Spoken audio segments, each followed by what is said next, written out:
ಆತ್ಮೀಯ ವಿದ್ಯಾರ್ಥಿಗಳೇ, Kannada class room ಚಾನಲ್ಗೆ ಸ್ವಾಗತ. ಈ ಚಾನಲ್ನಲ್ಲಿ ನೀವು 9ನೇ ತರಗತಿ ಮತ್ತು 10ನೇ ತರಗತಿ ಗಣಿತ ಪಠ್ಯಕ್ರಮದ ವಿಡಿಯೋಸ್ಗಳನ್ನು ನೋಡ್ಬೋದು. ಇವತ್ತಿನ ವಿಡಿಯೋದಲ್ಲಿ 9ನೇ ತರಗತಿ ಗಣಿತ ಅಧ್ಯಾಯ 6 ರಚನೆಗಳು ಕನ್ಸ್ಟ್ರಕ್ಷನ್ಸ್ ಈ ಅಧ್ಯಾಯದ ಅಭ್ಯಾಸ 6.1ರಲ್ಲಿ ಬರುವಂತಹ ಕ್ವಶನ್ 1ರ ಸೊಲ್ಯೂಷನನ್ನು ಕಂಡುಹಿಡಿಯೋಣ. ಹಾಗೆ ಈ ಅಧ್ಯಾಯದ ಉಳಿದ ವಿಡಿಯೋಸ್ಗಳು ನಿಮಗೆ ಬೇಕಾದಲ್ಲಿ ಡಿಸ್ಕ್ರಿಪ್ಷನ್ ಬಾಕ್ಸ್ನಲ್ಲಿರುವಂಥ ಲಿಂಕನ್ನು ಕ್ಲಿಕ್ ಮಾಡಿ ಅಥವಾ ಕಮೆಂಟ್ ಸೆಕ್ಷನ್ ಇರುವಂಥ ಲಿಂಕನ್ನು ಕ್ಲಿಕ್ ಮಾಡಿ. ಅದೇ ರೀತಿ ಹೊಸ ವಿಡಿಯೋಸ್ಗಳನ್ನು ಹಾಕಿದಾಗ ನೋಟಿಫಿಕೇಷನ್ ಬೇಕಾದರೆ ಚಾನಲನ್ನು ಸಬ್ಸ್ಕ್ರೈಬ್ ಮಾಡಿ. ಸಬ್ಸ್ಕ್ರೈಬ್ ಬಟನ್ ಪಕ್ಕದಲ್ಲಿರುವಂಥ ಬೆಲ್ ಐಕಾನನ್ನು ಒತ್ತಿ ಅಥವಾ ಡಿಸ್ಕ್ರಿಪ್ಷನ್ ಬಾಕ್ಸ್ನಲ್ಲಿರುವಂತಹ ಟೆಲಿಗ್ರಾಮ್ ಲಿಂಕನ್ನು ಕೂಡ ಜಾಯ್ನ್ ಆಗ್ಬೋದು. ಹಾಗೆ ಫಸ್ಟ್ PUC ಮ್ಯಾಥಮ್ಯಾಟಿಕ್ಸ್ ವಿಡಿಯೋಸ್ಗಳು ಕನ್ನಡದಲ್ಲಿ ಬೇಕಾದರೆ ನನ್ನ ಇನ್ನೊಂದು ಚಾನಲ್ PUC ಮ್ಯಾಥ್ಸನ್ನು ಸಬ್ಸ್ಕ್ರೈಬ್ ಮಾಡ್ಬೋದು. ಈ ಅಭ್ಯಾಸ 6.1ಕ್ಕೆ ಹೊಂದಿಕೊಂಡು ಇರುವಾಗೆ ಕೆಲವೊಂದು ರಚನೆಗಳನ್ನು ಕನ್ಸ್ಟ್ರಕ್ಷನ್ಗಳನ್ನು ಯಾವ ರೀತಿಯಲ್ಲಿ ಮಾಡಬಹುದು ಅಂತ ಹೇಳಿ ನಾನು ಈಗಾಗಲೇ ಹಿಂದಿನ ವಿಡಿಯೋದಲ್ಲಿ ಎಕ್ಸ್ಪ್ಲೇನ್ ಮಾಡಿದ್ದೇನೆ. ಆ ವಿಡಿಯೋದ ಇಂಟ್ರೊಡಕ್ಷನ್ ಅಥವಾ ಪೀಠಿಕೆಯನ್ನು ನೀವು ಮೊದಲು ಚೆನ್ನಾಗಿ ಅರ್ಥ ಮಾಡಿಕೊಳ್ಳಿ. ಸೊ ಅದರ ಲಿಂಕನ್ನು ಇಲ್ಲಿ ಹಾಕ್ತಾ ಇದ್ದೇನೆ. ಆಮೇಲೆ ಈ ಅಭ್ಯಾಸದಲ್ಲಿ ಬರುವಂತಹ ಕ್ವಶನ್ಗಳಿಗೆ ಸೊಲ್ಯೂಷನನ್ನು ಸುಲಭವಾಗಿ ಕಂಡುಹಿಡಿಬೋದು. ಕ್ವಶನ್ ನಂಬರ್ 1, ಒಂದು ಕಿರಣದ ಆರಂಭಿಕ ಬಿಂದುವಿನಲ್ಲಿ 90 ಡಿಗ್ರಿ ಕೋನವನ್ನು ರಚಿಸಿ ಮತ್ತು ಅದರ ರಚನೆಯನ್ನು ಸಮರ್ಥಿಸಿ. Construct an angle of 90 degree at the initial point of a given ray and justify the construction ಅಂತ ಹೇಳಿದ್ದಾರೆ. ಸೊ ಇಲ್ಲಿ ನಾವು ಮೊದಲು ಮಾಡಬೇಕಾಗಿರುವಂಥದ್ದು ಏನಂತ ಹೇಳಿದರೆ, ನಾವಿಲ್ಲಿ 90 ಡಿಗ್ರಿ ಇರುವಂತಹ ಒಂದು ಕೋನವನ್ನು ರಚಿಸಬೇಕು. ಹಾಗೆ ನಾವು ಮಾಡಿದಂಥ ರಚನೆ ಅಥವಾ ಕನ್ಸ್ಟ್ರಕ್ಷನ್ ಏನಿದೆ ಅದನ್ನು ನಾವು ಸಮರ್ಥಿಸಬೇಕು. ಅಂದರೆ ಯಾಕೆ ಆ ಕೋನ 90 ಡಿಗ್ರಿ ಬರ್ತಾ ಇದೆ ಅಂತ ಹೇಳಿ ಇಲ್ಲಿ ನಾವು ರೀಸನ್ ಅಥವಾ ಜಸ್ಟಿಫಿಕೇಷನ್ ಅಥವಾ ಸಮರ್ಥನೆಯನ್ನು ಕೊಡಬೇಕು. ಸೊ ಮೊದಲಿಗೆ ನಾವು ರಚನೆಯನ್ನು ಮಾಡಿದ ನಂತರ ಅದಕ್ಕೆ ಹೊಂದಿಕೊಂಡು ಇರುವಂತಹ ಕನ್ಸ್ಟ್ರಕ್ಷನನ್ನು ಮಾಡ್ತಾ ಹೋಗುವ. ಸೊ ಇಲ್ಲಿ ನಾನು ಮೊದಲು ಮಾಡ್ತಾ ಇರೋದೇನೆಂದರೆ, ಒಂದು ಲೈನ್ ಸೆಗ್ಮೆಂಟ್ ಅಥವಾ ಒಂದು ಕಿರಣ ಅಥವಾ ಒಂದು ರೇಖೆಯನ್ನು ಎಳಿತಾ ಇದ್ದೇನೆ. ಸೊ ನೀವು ಯಾವುದೇ ಅಳತೆಯ ರೇಖೆಯನ್ನು ತೆಗೆದುಕೊಳ್ಬೋದು, ಇದೇ ಅಳತೆಯನ್ನು ಕೊಡಬೇಕು ಅಂತ ಏನೂ ಇಲ್ಲ. ಸೊ ನಾನಿಲ್ಲಿ 6 ಸೆಂಟಿಮೀಟರ್ ಅಳತೆಯನ್ನು ತೆಗೆದುಕೊಳ್ತಾ ಇದ್ದೇನೆ. ಸೊ ನಿಮ್ಮ ಯಾವುದೇ ಅಳತೆಯನ್ನು ತೆಗೆದುಕೊಳ್ಬೋದು, ಯಾಕೆಂದರೆ ಇಲ್ಲಿ ಕ್ವಶನಲ್ಲಿ ಎಷ್ಟು ಅಳತೆಯನ್ನು ತೆಗೆದುಕೊಳ್ಬೇಕು ಅಂತ ಏನು ಕೂಡ ಹೇಳಿಲ್ಲ. ಸೊ ಹಾಗಾಗಿ ಇದನ್ನು ಒಂದು ಸರಳ ರೇಖೆ ಅಥವಾ ಲೈನ್ ಸೆಗ್ಮೆಂಟನ್ನು ಎಳೆದಿದ್ದೇನೆ. ನೆಕ್ಸ್ಟ್ ಈಗ ಇದನ್ನು ಹೆಸರಿಸ್ತೇನೆ. ಸೊ ಈ ಮೊದಲ ಬಿಂದುವನ್ನು ಇನಿಷಿಯಲ್ ಪಾಯಿಂಟ್, ಇದನ್ನು A ಅಂತ ಹೆಸರಿಸ್ತೇನೆ. ಹಾಗೆ ಈ ಕೊನೆಯ ಬಿಂದುವನ್ನು B ಅಂತ ಹೆಸರಿಸ್ತೇನೆ. ಸೊ ಇದು ಇನಿಷಿಯಲ್ ಪಾಯಿಂಟ್ ಅಥವಾ ಆರಂಭಿಕ ಬಿಂದು. ನಮಗೆ ಕ್ವಶನಲ್ಲಿ ಏನು ಹೇಳಿದ್ದಾರೆ, ಕಿರಣದ ಅಂದರೆ ಒಂದು ರೇ ಇದು ಅಥವಾ ಒಂದು ಕಿರಣ ಅಥವಾ ಲೈನ್ ಸೆಗ್ಮೆಂಟ್ ಅಂತ ಕೂಡ ನಾವು ಹೇಳ್ಬೋದು. ಒಂದು ಕಿರಣದ ಆರಂಭಿಕ ಬಿಂದುವಿನಲ್ಲಿ 90 ಡಿಗ್ರಿ ಕೋನವನ್ನು ರಚಿಸಿ ಅಂತ ಹೇಳಿದ್ದಾರೆ. Construct an angle of 90 degree at the initial point of a given ರೇ. ಸೊ ಈಗ ನಾವು AB ಎನ್ನುವಂಥ ರೇ ಅಥವಾ ಕಿರಣವನ್ನು ಎಳೆದಿದ್ದೇವೆ. ಇದರ ಆರಂಭಿಕ ಬಿಂದು ಯಾವುದು, A. ಸೊ ಈ ಬಿಂದುವಿನಲ್ಲಿ ನಾವು ಏನು ಮಾಡಬೇಕು, ಇಲ್ಲಿ 90 ಡಿಗ್ರಿ ಇರುವಂಥ ಕೋನವನ್ನು ರಚಿಸಬೇಕು. ಸೊ ಈ ಕೋನವನ್ನು ರಚಿಸಬೇಕಾದ್ರೆ ನೀವಿಲ್ಲಿ ಮೊದಲು ಮಾಡಬೇಕಾಗಿರುವಂಥದ್ದು ಏನಂದರೆ, ಕೈವಾರವನ್ನು ತೆಗೆದುಕೊಳ್ಬೇಕು ಅಥವಾ ಕಂಪಾಸನ್ನು ತೆಗೆದುಕೊಳ್ಬೇಕು. ಇಲ್ಲಿ ಒಂದು ನಿರ್ದಿಷ್ಟವಾದ ಅಳತೆಯ ರೇಡಿಯಸ್ ಅಥವಾ ತ್ರಿಜ್ಯವನ್ನು ತೆಗೆದುಕೊಳ್ಬೇಕು. ಇಷ್ಟೇ ರೇಡಿಯಸ್ಸನ್ನು ತೆಗೆದುಕೊಳ್ಬೇಕಂತ ಏನೂ ಇಲ್ಲ, ನಿಮಗೆ ಸುಲಭವಾಗುವ ರೀತಿಯಲ್ಲಿ ಯಾವುದೇ ಅಳತೆಯ ಒಂದು ತ್ರಿಜ್ಯವನ್ನು ತೆಗೆದುಕೊಂಡ್ರೆ ಆಯಿತು. ಸೊ ನಾನಿಲ್ಲಿ ಈಗ ಈ ಅಳತೆಯ ತ್ರಿಜ್ಯವನ್ನು ತೆಗೆದುಕೊಳ್ತಾ ಇದ್ದೇನೆ. ಸೊ ತೆಗೆದುಕೊಂಡು ನೀವೇನು ಮಾಡಬೇಕಂದ್ರೆ, ಈ ಕಂಪಾಸ್ನ ತುದಿಯನ್ನು, ಕೈವಾರದ ತುದಿಯನ್ನು ಆರಂಭಿಕ ಬಿಂದು ಅಂದರೆ A ಪಾಯಿಂಟ್ ಏನಿದೆ ಇದರ ಮೇಲೆ ಇಡಬೇಕು. ಈ ರೀತಿಯಲ್ಲಿ ಇದರ ಮೇಲೆ ಇಟ್ಟು ಇಲ್ಲಿ ಒಂದು ಆರ್ಕ್ ಅಥವಾ ಕಂಸವನ್ನು ಎಳಿಬೇಕು. ಈ ರೀತಿಯಲ್ಲಿ ಕಂಸವನ್ನು ಎಳಿಬೇಕು. ಸೊ ನಾನಿಲ್ಲಿ ಈಗ ಈ ಕಂಪಾಸನ್ನು ಅಥವಾ ಕೈವಾರವನ್ನು A ಬಿಂದುವಿನಲ್ಲಿ ಇಟ್ಟು ಇಲ್ಲಿ ನೀವು ನೋಡ್ಬೋದು, ಇಲ್ಲಿ ಒಂದು ಕಂಸವನ್ನು ಎಳಿತಾ ಇದ್ದೇನೆ ಈ ರೀತಿಯಲ್ಲಿ, ಅಥವಾ ಇದನ್ನು ನಾವು ಆರ್ಕ್ ಅಂತ ಹೇಳ್ತೇವೆ ಇಂಗ್ಲೀಷ್ನಲ್ಲಿ. ಈ ರೀತಿ ಕಂಸವನ್ನು ಎಳೆದ ನಂತರ ಇದು ನಾವು ಮಾಡಲಿಕ್ಕೆ ಇರುವಂಥ ಮೊದಲ ಸ್ಟೆಪ್. ಸೊ ಇಲ್ಲಿ ನೀವು ಅಳತೆಯನ್ನು ಚೇಂಜ್ ಮಾಡಲಿಕ್ಕಿಲ್ಲ. ಈ ಯಾವ ತ್ರಿಜ್ಯ ಅಥವಾ ಯಾವ ರೇಡಿಯಸನ್ನು ತೆಗೆದುಕೊಂಡು ನೀವು ಈ ಕಂಸವನ್ನು ಅರ್ಧ ವೃತ್ತವನ್ನು ಎಳೆದಿದ್ದೀರಾ ಅದೇ ಅಳತೆಯನ್ನು ತೆಗೆದುಕೊಂಡು ನೆಕ್ಸ್ಟ್ ನೀವೇನು ಮಾಡಬೇಕಂದ್ರೆ ಈ ನಾವು ಎಳೆದಂಥ ಅರ್ಧ ವೃತ್ತ ಏನಿದೆ ಈ ಎ ಬಿ ಕಿರಣವನ್ನು ಎಲ್ಲಿ ಛೇದಿಸ್ತಾ ಇದೆ, ಈಗ ಈ ಛೇದಿಸುವಂಥ ಬಿಂದುವನ್ನು ನಾನು ಸಿ ಅಂತ ಹೆಸರಿಸ್ತೇನೆ. ಸೊ ಈ ಬಿಂದುವಿನಲ್ಲಿ ಪುನಃ ನಾವೇನು ಮಾಡಬೇಕು, ಇದೇ ಅಳತೆಯನ್ನು ತೆಗೆದುಕೊಂಡು ಅದೇ ತ್ರಿಜ್ಯ ಅಥವಾ ರೇಡಿಯಸನ್ನು ತೆಗೆದುಕೊಂಡು ಕೈವಾರದ ತುದಿಯನ್ನು ಇಲ್ಲಿ ಇಟ್ಟು ಈ ಸಿ ಬಿಂದುವಿನಲ್ಲಿ ಇಟ್ಟು ಪುನಃ ಏನು ಮಾಡಬೇಕು, ಇಲ್ಲಿ ಒಂದು ಕಂಸವನ್ನು ಇಳಿಬೇಕು ಈ ಅರ್ಧ ವೃತ್ತದ ಮೇಲೆ. ನೆಕ್ಸ್ಟ್ ಈಗ ಇದು ನಮಗೆ 60 ಡಿಗ್ರಿ ಕೋನವನ್ನು ಕೊಡ್ತದೆ. ನೆಕ್ಸ್ಟ್ ಈಗ ಈ ಕಂಸ ಎಲ್ಲಿ ಕತ್ತರಿಸ್ತಾ ಇದೆ, ಈ ಕತ್ತರಿಸುವಂತಹ ಈ ಬಿಂದು ಏನಿದೆ ಇದನ್ನು ನಾನು ಡಿ ಅಂತ ಹೆಸರಿಸ್ತೇನೆ. ಸೊ ಈ ಬಿಂದುವನ್ನು ಡಿ ಅಂತ ಹೆಸರಿಸ್ತೇನೆ.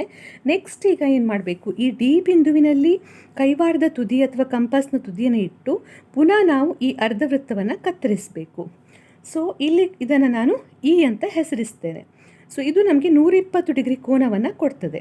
ಸೊ ಈಗ ನಮಗೆ 60 ಡಿಗ್ರಿ ಕೋನ ಅಂದರೆ ಇಲ್ಲಿ ಎಳೆದ್ರೆ 60 ಡಿಗ್ರಿ ಬರ್ತದೆ, ಹಾಗೆ ಇಲ್ಲಿ ಎಳೆದ್ರೆ 120 ಡಿಗ್ರಿ ಬರ್ತದೆ. ಬಟ್ ನಮಗೆ ಕ್ವಶನಲ್ಲಿ ಏನು ಹೇಳಿದ್ದಾರೆ, 90 ಡಿಗ್ರಿ ಅಂತ ಹೇಳಿದ್ದಾರೆ.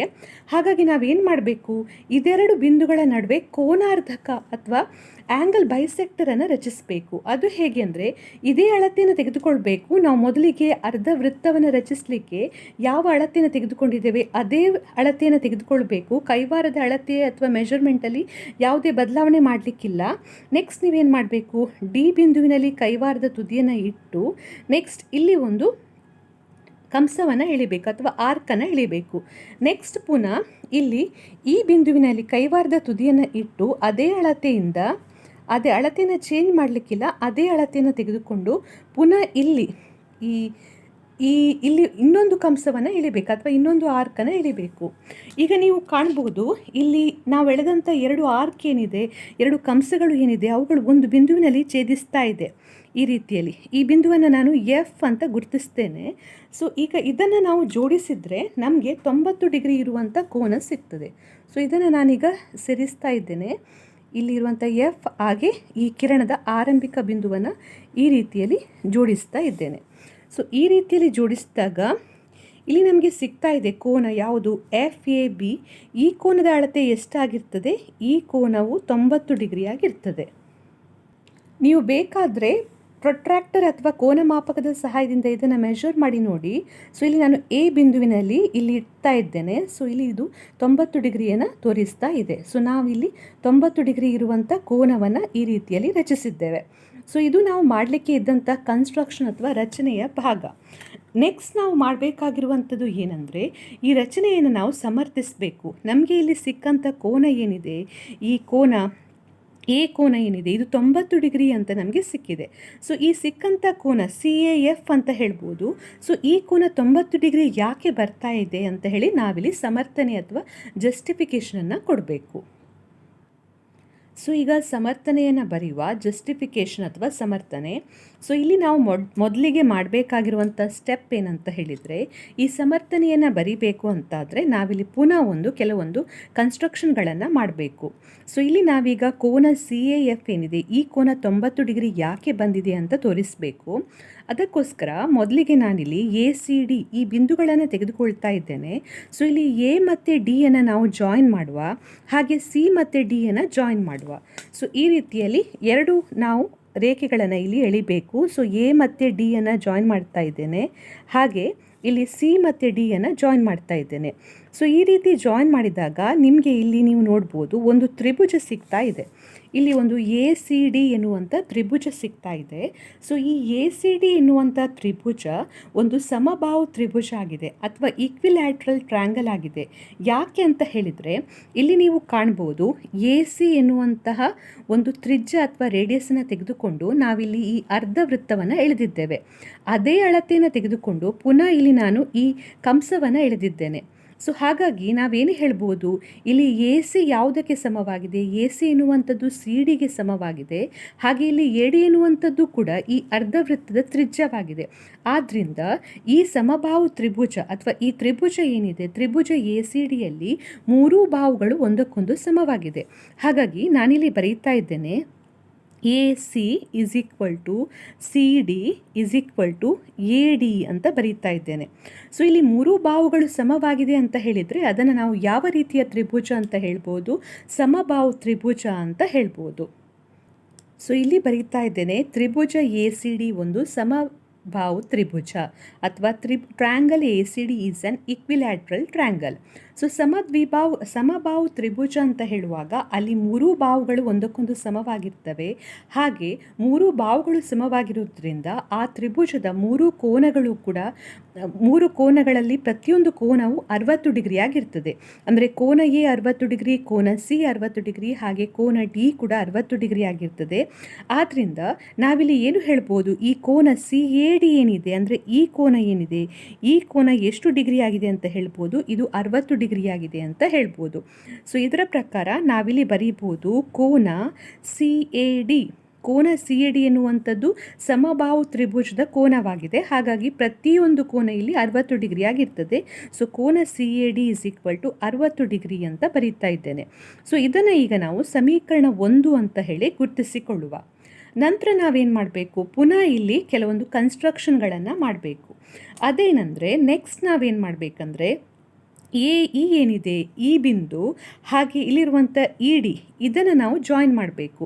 ಯಾಕೆಂದರೆ ನಮಗೆ ಈ ಕೋನ, ಈ ಇಡೀ ಕೋನ 90 ಡಿಗ್ರಿ ಅಂತ ನಾವಿಲ್ಲಿ ತೋರಿಸಬೇಕು. ಸೊ ಇಷ್ಟು ಕೋನ 60 ಡಿಗ್ರಿ ಅಂತ ನಾವು ತೋರಿಸಿದ್ದೇವೆ. ಸೊ ಉಳಿದ ಕೋನಗಳನ್ನು ಕೂಡ ನಾವಿಲ್ಲಿ ತೆಗೆದುಕೊಳ್ಬೇಕಾಗ್ತದೆ. ಅದಕ್ಕೋಸ್ಕರ ನಾವಿಲ್ಲಿ ಕನ್ಸ್ಟ್ರಕ್ಷನನ್ನು ಮಾಡಬೇಕು. ನೆಕ್ಸ್ಟ್ ಪುನಃ ಅದೇನಂತ ಹೇಳಿದರೆ ಎ ಮತ್ತು ಇ ಅನ್ನು ನಾವು ಜೋಡಿಸಬೇಕು. ಸೊ ಇಲ್ಲಿಗ ನಾನೇನು ಮಾಡ್ತಾ ಇದ್ದೇನೆ? ಈ ಎರಡು ಬಿಂದುಗಳನ್ನು ಜೋಡಿಸ್ತಾ ಇದ್ದೇನೆ. ಎ ಮತ್ತು ಇ ಅನ್ನು ಜೋಡಿಸ್ತಾ ಇದ್ದೇನೆ. ಹಾಗೆ ಇಲ್ಲಿರುವಂಥ ಇ ಮತ್ತು ಡಿ ಅನ್ನು ಕೂಡ ಜೋಡಿಸಬೇಕು. ಸೊ ಇಲ್ಲಿ ಕೂಡ ಇ ಮತ್ತು ಡಿ ಅನ್ನು ಜೋಡಿಸ್ತಾ ಇದ್ದೇನೆ. ಸೊ ಈ ರೀತಿ ಜೋಡಿಸಿದಾಗ ಏನಾಗ್ತದೆ? ಇಲ್ಲಿ ನಿಮಗೆ ಇನ್ನೊಂದು ತ್ರಿಭುಜ ಸಿಗ್ತದೆ. ನೀವಿಲ್ಲಿ ಕಾಣ್ಬೋದು, ತ್ರಿಭುಜ ಏನು? ತ್ರಿಭುಜ ಎ ಇ ಡಿ ಅಂತ ಸಿಕ್ಕಿದೆ. ಈ ತ್ರಿಭುಜವನ್ನು ಗಮನಿಸಿದ್ರೂ ಕೂಡ ಇಲ್ಲೀಗ ಎ ಡಿ ಎನ್ನುವಂಥದ್ದು ಅಥವಾ ಎ ಎನ್ನುವಂಥದ್ದು ಏನಾಗಿದೆ? ನಾವು ತೆಗೆದುಕೊಂಡಂತಹ ಸೆಮಿ ಸರ್ಕಲ್ ಅಥವಾ ಅರ್ಧವೃತ್ತದ ತ್ರಿಜ್ಯವಾಗಿದೆ. ಹಾಗೆ ಇಲ್ಲಿ ಈ ಬಿಂದುವಿನಲ್ಲಿ ಕೈವಾರ ಅಥವಾ ಕಂಪಾಸನ್ನು ಇಟ್ಟು ನಾವು ಪುನಃ ಇದನ್ನು ಕತ್ತರಿಸಿದ್ದೇವೆ. ಅಂದರೆ ಇದು ಹಾಗೆ ಈ ಬಾವು ಹಾಗೆ ಈ ಬಾವು, ಈ ಮೂರೂ ಬಾವುಗಳು ಒಂದಕ್ಕೊಂದು ಸಮವಾಗಿದೆ. ಆದ್ದರಿಂದ ನಾವಿಲ್ಲಿ ಏನು ಹೇಳ್ಬೋದು? ಈ ತ್ರಿಭುಜ ಎ ಇ ಡಿ ಕೂಡ ಒಂದು ಸಮಬಾಹು ತ್ರಿಭುಜ ಅಥವಾ ಈಕ್ವಿಲ್ಯಾಟ್ರಲ್ ಟ್ರ್ಯಾಂಗಲ್ ಅಂತ ಹೇಳ್ಬೋದು. ಆದ್ದರಿಂದಾಗಿ ಈ ಕೋನ ಡಿ ಎ ಇ ಏನಿದೆ, ಈ ಕೋನ ಡಿ ಎ ಇ ಎಷ್ಟು ಡಿಗ್ರಿ ಅಳತೆಯನ್ನು ಹೊಂದಿದೆ ಅಂತ ಹೇಳ್ಬೋದು? ಇದರ ಅಳತೆ ಎಷ್ಟು?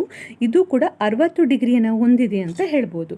ಯಾಕೆಂದರೆ ಈ ತ್ರಿಭುಜ ಡಿ ಎ ಇ ಎನ್ನುವಂಥದ್ದು ಒಂದು ಸಮಬಾಹು ತ್ರಿಭುಜ ಆಗಿದೆ. ಹಾಗೆ ಸಮಬಾಹು ತ್ರಿಭುಜದಲ್ಲಿ ಪ್ರತಿಯೊಂದು ಕೋನವು 60 ಡಿಗ್ರಿಯನ್ನು ಹೊಂದಿರ್ತದೆ. ಹಾಗಾಗಿ ನಾವಿಲ್ಲಿ ಈ ರೀತಿಯಲ್ಲಿ ಬರೀಬೋದು, join A E and E D. A E ಮತ್ತು ಇ ಡಿಯನ್ನು ಮೊದಲಿಗೆ ನಾವು ಜಾಯಿನ್ ಮಾಡಬೇಕು, ಸೇರಿಸಬೇಕು. ಈ ರೀತಿ ಸೇರಿಸಿದಾಗ ನಮಗಿಲ್ಲಿ ಒಂದು ತ್ರಿಭುಜ ಸಿಗುತ್ತೆ, ತ್ರಿಭುಜ ಎ ಇ ಡಿ. ಈ ತ್ರಿಭುಜದ ಮೂರೂ ಬಾಹುಗಳು ಒಂದಕ್ಕೊಂದು ಸಮವಾಗಿದೆ. ಹಾಗಾಗಿ ಇದೊಂದು ಸಮಬಾಹು ತ್ರಿಭುಜ ಅಥವಾ ಈಕ್ವಿಲ್ಯಾಟ್ರಲ್ ಟ್ರ್ಯಾಂಗಲ್ ಆಗಿದೆ. ಆದ್ದರಿಂದ ನಾವಿಲ್ಲಿ ಏನು ಹೇಳ್ಬೋದು? ಈ ಕೋನ ಡಿ ಎ ಇ ಏನಿದೆ, ಕೋನ ಡಿ ಎ ಇ ಎಷ್ಟು ಡಿಗ್ರಿ ಆಗಿದೆ ಅಂತ ಹೇಳ್ಬೋದು? 60 ಡಿಗ್ರಿ ಆಗಿದೆ ಅಂತ ಹೇಳ್ಬೋದು. ಸೊ ಕೋನ D A E is equal to 60 degree ಅಂತ ನಮಗಿಲ್ಲಿ ಸಿಕ್ಕಿದೆ. ಬಟ್ ನಮಗಿಲ್ಲಿ ಬೇಕಾಗಿರುವಂಥದ್ದು ಯಾವುದು? ಕೋನ ಸಿ ಎ ಎಫ್. ಹಾಗಾಗಿ ಇದು 60 ಡಿಗ್ರಿ ಅಂತ ಗೊತ್ತಿದೆ. ಸೊ ಇದರ ನಡುವೆ ಇರುವಂಥ ಈ ಕೋನ ಡಿ ಎ ಎಫ್ ಎಷ್ಟು ಬರ್ತದೆ ಅಂತ ನಾವಿಲ್ಲಿ ಈಗ ನೋಡಬೇಕು.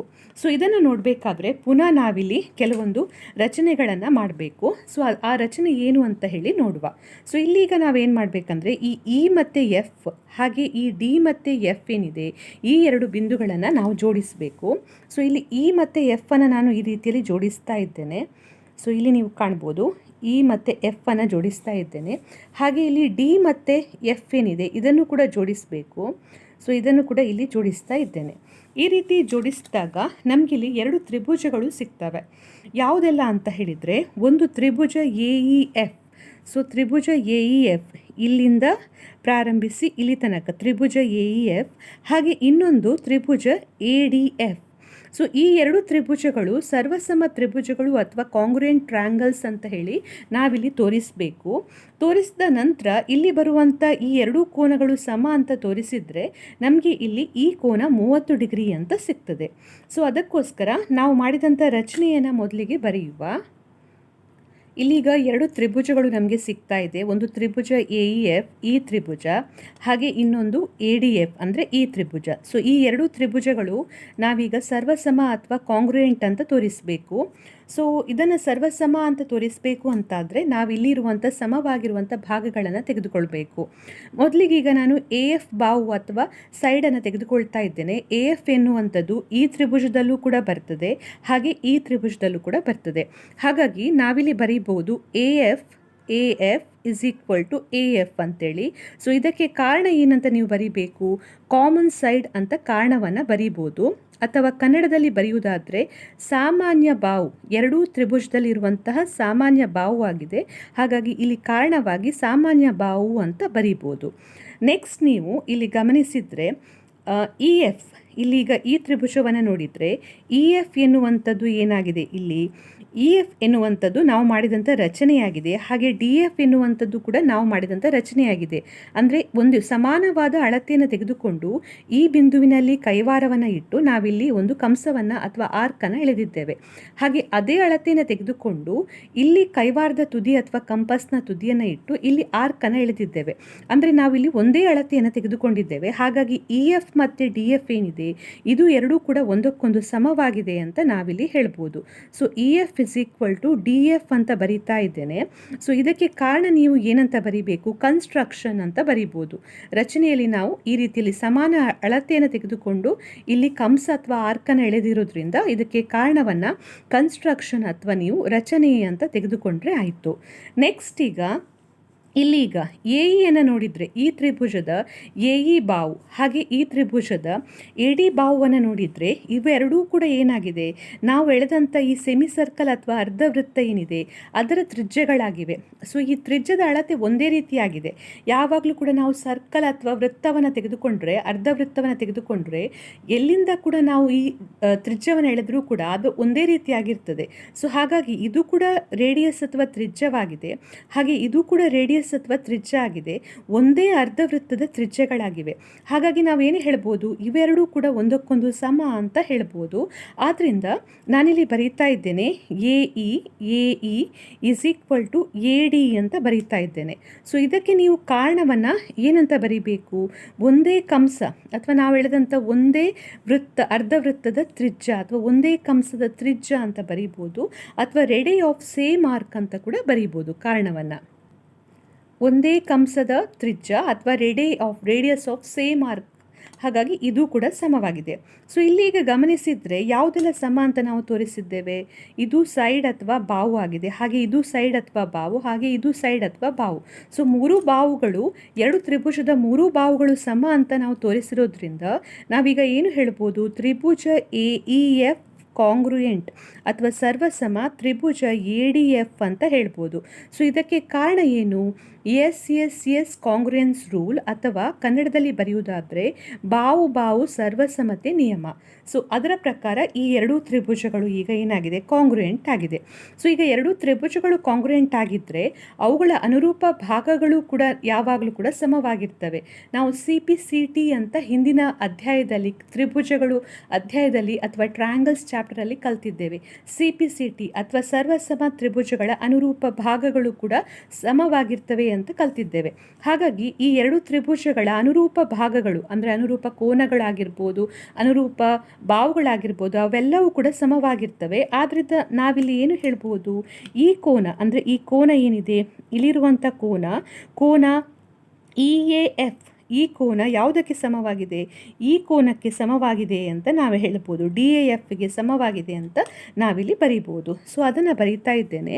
ಸೊ ಆದ್ದರಿಂದ ಕೋನ EAF ಇಸ್ ಈಕ್ವಲ್ ಟು ಕೋನ DAF.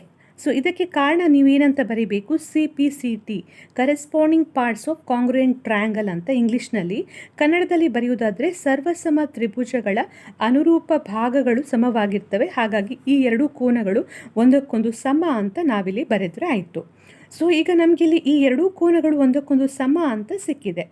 ನೆಕ್ಸ್ಟ್ ಈಗ ಈ ಎರಡೂ ಕೋನಗಳು ಒಂದಕ್ಕೊಂದು ಸಮ ಅಂತ ಆದರೆ ನಾವಿಲ್ಲಿ ಏನು ಹೇಳ್ಬೋದು, ಈ ಇಡೀ ಕೋನ ಎಷ್ಟಿದೆ, ಇಲ್ಲಿ ಈಗ ನೀವು ನೋಡ್ಬೋದು DAE, ಈ ಇಡೀ ಕೋನ 60 ಡಿಗ್ರಿ ಆಗಿದೆ. ಸೊ ಈ ಇಡೀ ಕೋನ 60 ಡಿಗ್ರಿ ಇದೆ, ಹಾಗೆ ಇದರ ಒಳಗಡೆ ಇರುವಂಥ ಎರಡು ಕೋನಗಳು ಒಂದಕ್ಕೊಂದು ಸಮ ಅಂತ ಹೇಳಿದರೆ ಏನರ್ಥ? ಪ್ರತಿ ಕೋನ ನಾವು ಏನು ಹೇಳ್ಬೋದು? 30 ಡಿಗ್ರಿ ಆಗಿದೆ ಅಂತ ನಾವಿಲ್ಲಿ ಹೇಳ್ಬೋದು. ಸೊ ಇಲ್ಲಿ ಕೋನ ಡಿ ಎ ಇ, ಸೊ ನಾನಿಲ್ಲಿ ಬರೀತಾ ಇದ್ದೀನಿ ಕೋನ ಡಿ ಎ ಇ, ಅಥವಾ ಈಗ ಈ ಎರಡು ಕೋನಗಳನ್ನು ತೆಗೆದುಕೊಳ್ಳುವ. ಸೊ ಇಲ್ಲಿ ಡಿ ಎ ಎಫ್ ಇದೆ. ಸೊ ಕೋನ ಡಿ ಎ ಎಫ್ ಪ್ಲಸ್ ಕೋನ ಇ ಎ ಎಫ್. ಸೊ ಈ ಕೋನ ಮತ್ತು ಈ ಕೋನ ಸಮ ಅಂತ ನಮಗೀಗ ಸಿಕ್ಕಿದೆ. ಸೊ ಈ ಎರಡು ಕೋನಗಳನ್ನು ಆ್ಯಡ್ ಮಾಡಿದರೆ ನಮಗೆ ಯಾವ ಕೋನ ಸಿಗ್ತದೆ? ಕೋನ ಇ ಎ ಎಫ್, ಅಂದರೆ ಈ ಕೋನ ಮತ್ತು ಈ ಕೋನವನ್ನು ಆ್ಯಡ್ ಮಾಡಿದರೆ ನಮಗೆ ಕೋನ ಡಿ ಎ ಇ ಸಿಗ್ತದೆ. ಸೊ ಅದನ್ನು ಆ್ಯಡ್ ಮಾಡಿ ಬರೀತಾ ಇದ್ದೇನೆ, ಕೋನ ಡಿ ಎ ಇ. ನೆಕ್ಸ್ಟ್ ಈಗ ಇಲ್ಲಿ ಕೋನ E A F, E A F ಎನ್ನುವಂಥದ್ದು ಯಾವುದಕ್ಕೆ ಸಮವಾಗಿದೆ? ಕೋನ ಇ ಎ ಎಫ್ ಎನ್ನುವಂಥದ್ದು ಇಲ್ಲಿ ಕೋನ ಡಿ ಎ ಎಫ್ಗೆ ಸಮವಾಗಿದೆ. ಹಾಗಾಗಿ ಕೋನ ಡಿ ಎ ಎಫ್ ಅನ್ನು ಹಾಗೆ ಬರೀತಾ ಇದ್ದೇನೆ. ಇ ಎ ಎಫ್ ಇರುವಂಥ ಜಾಗದಲ್ಲಿ ಡಿ ಎ ಎಫ್ ಅಂತ ಬರೀತಾ ಇದ್ದೇನೆ. ನೆಕ್ಸ್ಟ್ ಕೋನ ಡಿ ಎ ಇ ನಮಗೆ ಇಲ್ಲಿ ಎಷ್ಟು ಅಂತ ಸಿಕ್ಕಿದೆ? 60 ಡಿಗ್ರಿ ಅಂತ ಸಿಕ್ಕಿದೆ. ಹಾಗಾಗಿ ಈ ಜಾಗದಲ್ಲಿ 60 ಡಿಗ್ರಿ ಅಂತ ಬರೀತಾ ಇದ್ದೇನೆ. ಸೊ ಇಲ್ಲಿ ಈಗ ಏನಾಯಿತು? ಡಿ ಎ ಎಫ್ ಎರಡು ಸಲ ಇದೆ. So 2 D A F is equal to 60 degree. So D A F is equal to 60 degree ಭಾಗಿಸು 2 ಅಂತ ಹೇಳಿದರೆ 30 ಡಿಗ್ರಿ ಅಂತ ನಮಗಿಲ್ಲಿ ಸಿಕ್ಕಿದೆ. ಸೊ ಕೋನ ಡಿ ಎ ಎಫ್ ನಮಗೆ ಎಷ್ಟು ಅಂತ ಸಿಕ್ಕಿತು? ಈಗ ಕೋನ ಡಿ ಎ ಎಫ್ 30 ಡಿಗ್ರಿ ಅಂತ ಸಿಕ್ಕಿತು. ಅಂದರೆ ಯಾವ ಕೋನ? ಇಲ್ಲಿರುವಂಥ ಡಿ ಎ ಎಫ್, ಈ ಕೋನದ ಅಳತೆ ಎಷ್ಟು? 30 ಡಿಗ್ರಿ ಆಗಿದೆ ಕೋನ ಡಿ ಎ ಎಫ್. ಹಾಗೆ ಕೋನ ಸಿ ಎ ಡಿ ಎಷ್ಟಿದೆ? 60 ಡಿಗ್ರಿ ಇದೆ. ನಾವಿಲ್ಲಿ ಈಗ ಸಾಧಿಸಬೇಕಾದದ್ದು ಏನು? ನಾವು ಯಾವ ಕೋನ? ಈ ಕೋನ ಅಂದರೆ ಕೋನ ಸಿ ಎ ಎಫ್, ಈ ಕೋನ ಏನಿದೆ ಕೋನ ಸಿ ಎ ಎಫ್ 90 ಡಿಗ್ರಿ ಅಂತ ತೋರಿಸಬೇಕಿತ್ತು. ಸೊ ಇಲ್ಲಿ ನಮಗೆ ಅದು ಸಿಕ್ಕಿದೆ. ಯಾಕೆಂದರೆ 60 + 30 ಅಂತ ಹೇಳುವಾಗ ನಮಗಿಲ್ಲಿ 90 ಡಿಗ್ರಿ ಸಿಗ್ತದೆ. ಸೊ ನೀವಿಲ್ಲಿ ನೇರವಾಗಿ ಬರೀಬಹುದು ಕೋನ ಸಿ ಎ ಎಫ್ ಅಂದರೆ ಈ ಕೋನ C A F is equal to ಯಾವ ಕೋನಗಳು ಒಟ್ಟು ಸೇರಿ ಉಂಟಾಗಿದೆ? ಈ ಕೋನ ಸಿ ಎ ಎಫ್, ಕೋನ ಸಿ ಎ ಡಿ ಮತ್ತು ಕೋನ ಡಿ ಎ ಎಫ್. ಸೊ ಕೋನ C A F is equal to ಕೋನ ಸಿ ಎ ಡಿ ಪ್ಲಸ್ ಕೋನ ಡಿ ಎ ಎಫ್. ಸೊ ಕೋನ ಸಿ ಎ ಡಿ ಎಷ್ಟು? 60 ಡಿಗ್ರಿ ಅಂತ ಇಲ್ಲಿ ನಮಗೆ ಸಿಕ್ಕಿದೆ. ಸೊ 60 ಡಿಗ್ರಿ ಪ್ಲಸ್ ಕೋನ ಡಿ ಎ ಎಫ್ ಎಷ್ಟು ಅಂತ ಸಿಕ್ಕಿದೆ? 30 ಡಿಗ್ರಿ ಅಂತ ಹೇಳಿ. ಸೊ 60 + 30 ಡಿಗ್ರಿ ಅಂತ ಹೇಳಿದರೆ ಕೋನ C A F is equal to 90 degree ಆಗ್ತದೆ. ಸೊ ನಾವಿಲ್ಲಿ ಸಮರ್ಥನೆಯನ್ನು ಕೊಟ್ಟಿದ್ದೇವೆ. ಸೊ ನಾವು ಮೊದಲಿಗೆ ಏನು ಮಾಡಿದ್ದು? ಇಲ್ಲಿ ಕನ್ಸ್ಟ್ರಕ್ಷನ್ ಅಥವಾ ರಚನೆಯಲ್ಲಿ 90 ಡಿಗ್ರಿ ಇರುವಂಥ ಕೋನವನ್ನು ರಚಿಸಿದ್ದೇವೆ. ಅಂದರೆ ಯಾವ ಕೋನ ಅದು? ಕೋನ ಸಿ ಎ ಎಫ್. ಸೊ ಕೋನ ಸಿ ಎ ಎಫ್ ಈ ಕೋನ ಎಷ್ಟಿದೆ? 90 ಡಿಗ್ರಿ ಇದೆ ಅಂತ ಹೇಳಿ ನಾವಿಲ್ಲಿ ರಚನೆಯನ್ನು ಮಾಡಿದ್ದೇವೆ. ನೆಕ್ಸ್ಟ್ ಇಲ್ಲಿ ಸಮರ್ಥನೆಯ ಮೂಲಕ ನಾವೇನು ತೋರಿಸಿದ್ದೇವೆ? ಕೋನ ಸಿ ಎ ಎಫ್ ಎನ್ನುವಂಥದ್ದು 90 ಡಿಗ್ರಿ ಇದೆ ಅಂತ ಹೇಳಿ ನಾವಿಲ್ಲಿ ತೋರಿಸಿದ್ದೇವೆ. ಸೊ ಅದಕ್ಕೋಸ್ಕರ ಈ ರೀತಿಯಲ್ಲಿ ನೀವು ಎಕ್ಸ್ಟ್ರಾ ಸಮರ್ಥನೆ ಅಥವಾ ಜಸ್ಟಿಫಿಕೇಷನನ್ನು ಬರೀಬೇಕಾಗ್ತದೆ. ಮುಂದಿನ ವಿಡಿಯೋವನ್ನು ನೋಡಲಿಕ್ಕೆ ಡಿಸ್ಕ್ರಿಪ್ಷನ್ನಲ್ಲಿರುವಂಥ ನೆಕ್ಸ್ಟ್ ವಿಡಿಯೋ ಲಿಂಕನ್ನು ಕ್ಲಿಕ್ ಮಾಡಿ. Thank you.